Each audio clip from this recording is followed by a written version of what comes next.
I remember when I was learning Korean in college, I was doing a language exchange program, and that involved me having conversations with exchange students from Korea. And one of the concepts of English that I had to explain to one of the people I met through that program was the concept of definite and indefinite articles. It was something that really confused them because that's not something they have in Korean. If you're not sure what I mean by that in English, I'm talking about and an and the. So an apple versus the apple, for example.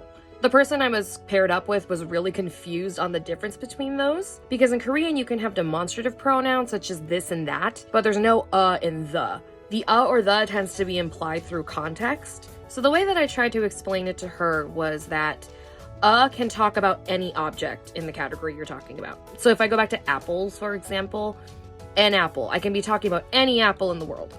But if I say the apple, that means I'm talking about a specific one. I don't just want an apple, I want the apple.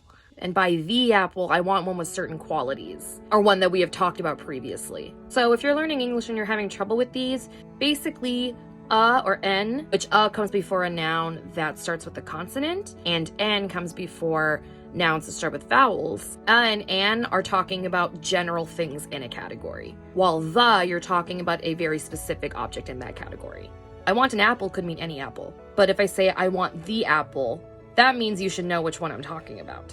And if you don't, then that's when more conversation takes place to specify which one you're talking about. You know, the apple, the green one that I got at the store yesterday. You were with me, or I told you about it. I hope that helps.